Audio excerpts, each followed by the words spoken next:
Today I want to talk about why it is so important to really research where you are going to go for IVF. Now I am in a lot of groups, a lot of Facebook groups. There's Facebook groups called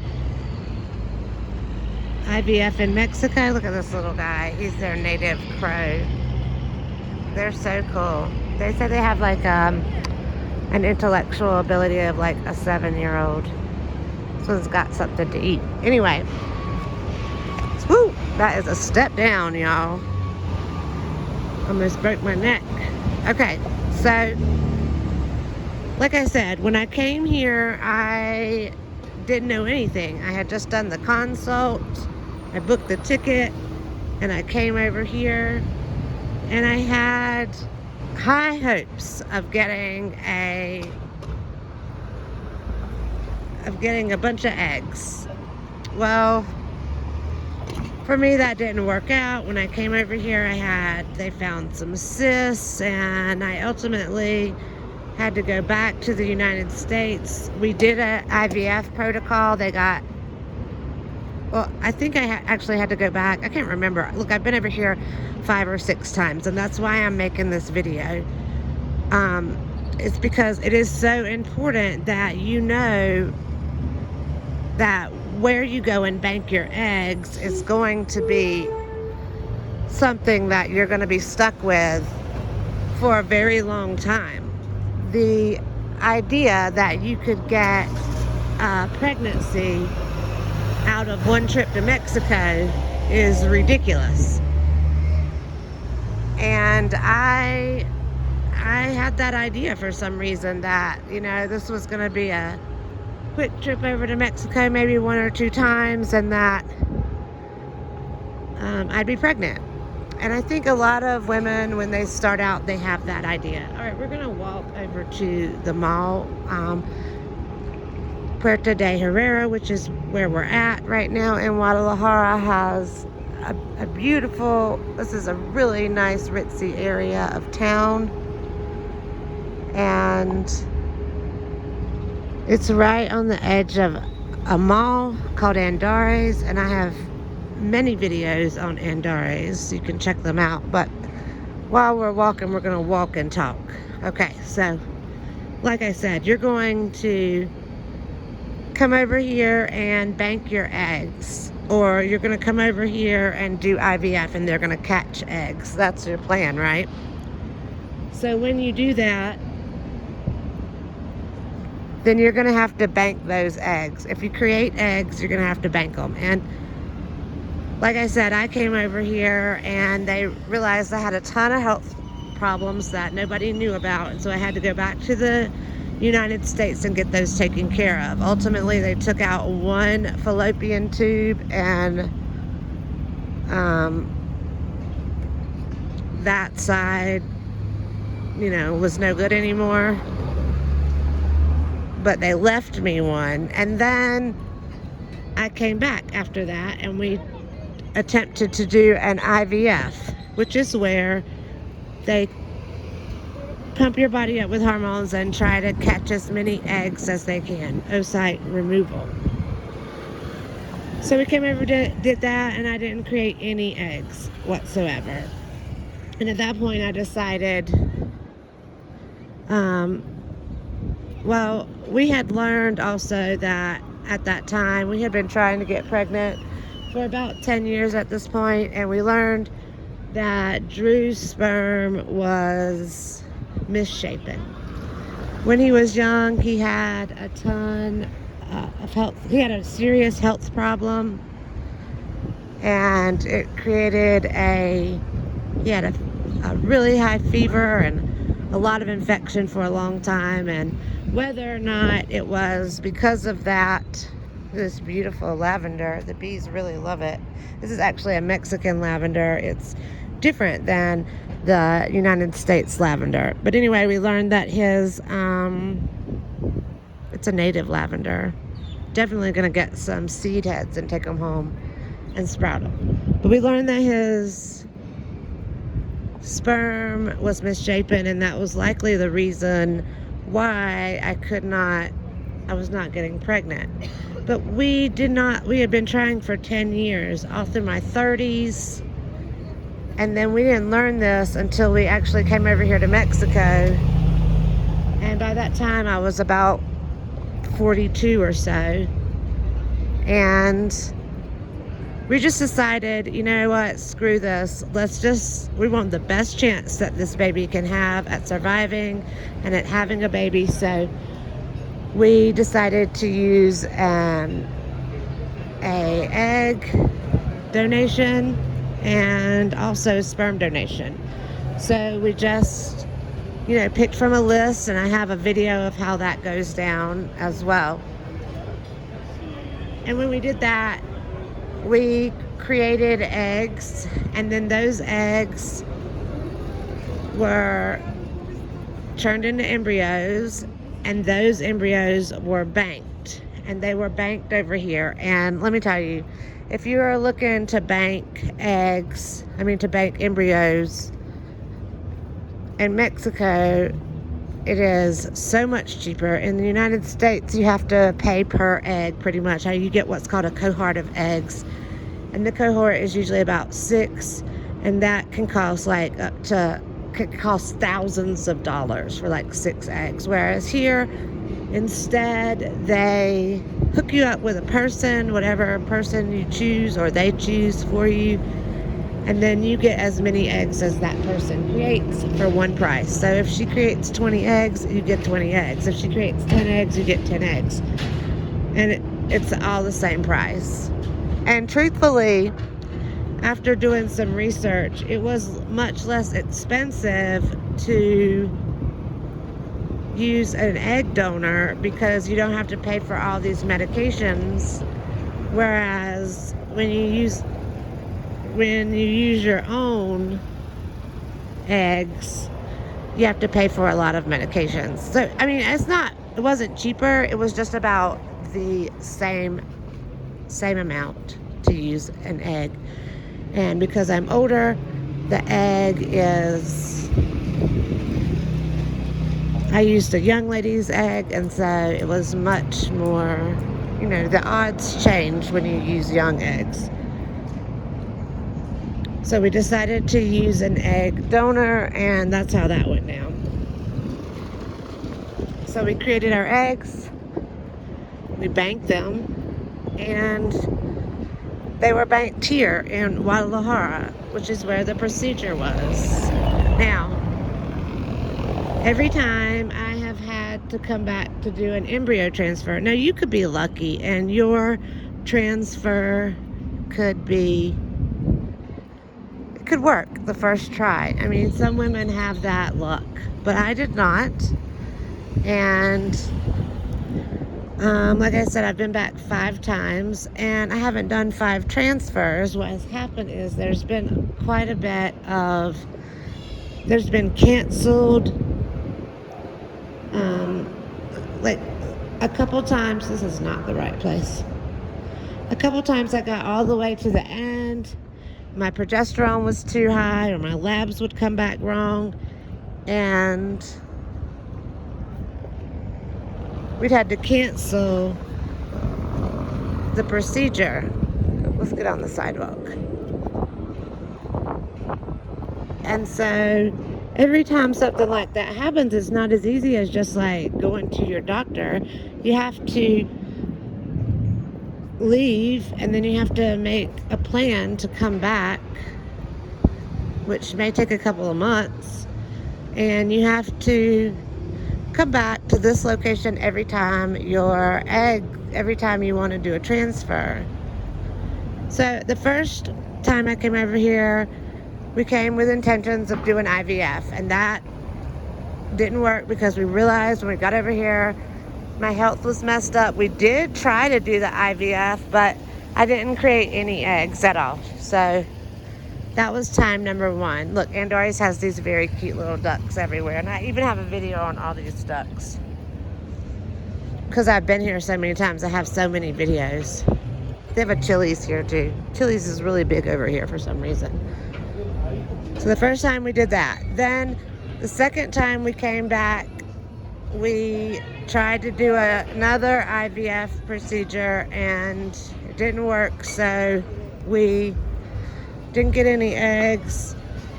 So we decided that we were going to do embryo, do oocyte donation. So they hooked us up with a woman whose cycle was donating eggs, and her cycle was supposed to coincide with mine. And we got to the point where they were going to take her eggs, and then the next day they were going to put them inside of me, and they were going to create embryos in the lab, and then they were going to put those embryos inside of me. And my progesterone was too high, which basically means that, like, my body had progressed too fast. It wouldn't have matched up with her timeline. So we decided at that point that we would just bank the embryos, and the embryos would get frozen, and then I would come back, okay? So that was trip number 2. Then trip number 3, I came back.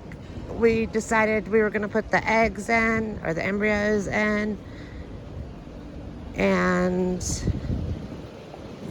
we did an embryo transfer, and it worked out.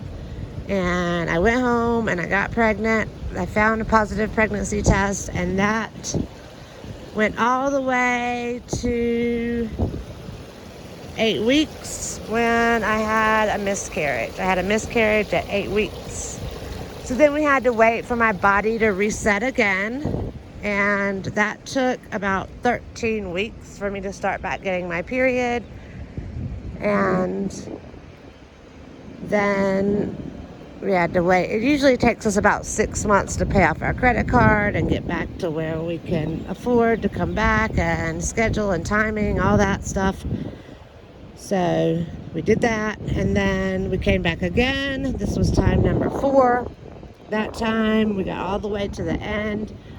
2 days before we were going to transfer the embryos, and my progesterone was again too high, and it was like right on the border. And the doctor here, he is so caring. He will let me decide, what I want to do. Ultimately, we decided that I would leave, and I only have a couple of embryos, so I don't want to transfer them if my body's not ready. So we decided we would leave. So that was time number 4. And now I'm back. This is time number 5. So all that to say that when you bank your embryos somewhere, or when you choose a place, when you decide that you're going to go travel to another country to do an IVF procedure, embryo transfer, however you want to do it, you must keep in mind that it's going to be there's going to be so many times that you come back. So if you pick a place, like originally we were going to go to Barbados, I think that was our plan originally. And we were going to do that, but COVID kind of messed us up. They had all these COVID restrictions. But had we chose Barbados originally, had that worked out, then, we would have been back and forth to Barbados like 5 times. Instead, we ended up in Mexico, and we've been back and forth to Mexico like 5 times. So you must keep that in mind whenever you're whenever you're researching a place to go, because you're going to be stuck there. You're going to be stuck with that doctor, and you're going to be, some people change and go to different clinics and stuff, but I truly believe that the doctor learns your body, and you get better at it, the timing and everything, every time you do it. And that's why it takes, 3 or 4 transfers. I think the quote or the statistic is that 90% of women get pregnant by their third transfer. But when they say get pregnant, they don't include live birth. Like, there's a big difference between pregnancy and live birth, I'm sure you know. So, like I said, you want to make sure that where you're going, you're comfortable coming back many, many, many times. That it is affordable for you. Not open. That you can come back many times without a problem, and that you're happy with this doctor. It's like, how can I get in here? Why am I not being able to get into the mall, y'all? Every time I've been here, I've been with Drew, and this time I am not with Drew. I came by myself because it is getting expensive. It's about $250 to fly here, $250 to $300 to fly here, and then he has to miss work. So, you know, not only are we paying to come here, but we're also losing money because no one's at home. Let's see. So you just got to make sure that you're picking the right clinic. I don't want you to think that I'm like saying that it's not going to work for you or whatever on the first try, but it's not going to work for you on the first try. Like, it's just not.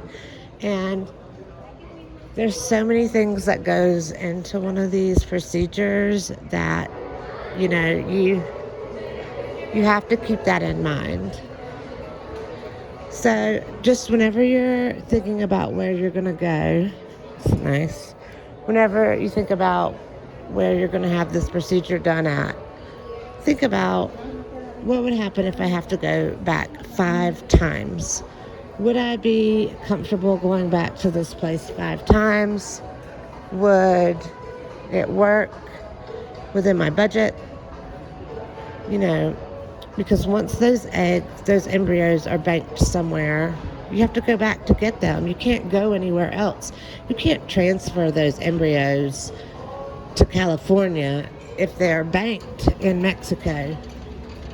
It's just not going to happen. So make sure you know where you're going and make sure you choose the place that's right for you. All right, thanks for watching. Check out all my IVF in Mexico videos. I have a whole playlist. Oh, look at those shoes, y'all. Oh my goodness. I actually really love Guadalajara, and I feel like all this has happened for a reason.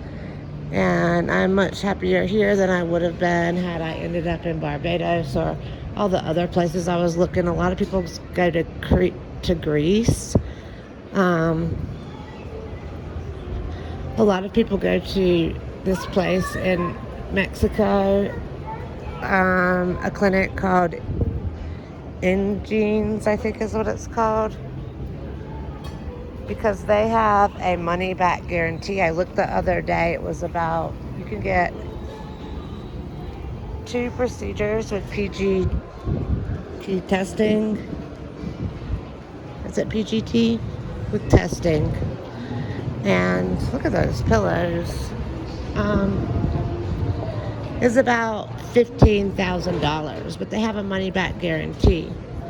So it's like 2 cycles with testing, and you get your money back if you fail the cycles. Santa. So a lot of people choose that. At the end of the day, each one of my transfers costs about $2,500 American, and the IVF procedure is about the same, $2,500. So it was about $5,000 to do one full IVF and then transfer. Of course, they break it down into $2,500 and $2,500 because you are probably going to end up doing a bunch of transfers. So after doing the math with that, it still was affordable. I mean, sure, I'm spending thousands of dollars that I could be using to buy a home, but it's not hundreds of $1,000s like it would cost in the United States. So at least there's that. Anyway, thank you guys for watching this video. It's like at 20 minutes long, so I would appreciate it if you would subscribe if you haven't already, and check out my other IVF in Mexico videos, and hit the like button. It definitely helps me pay for these visits.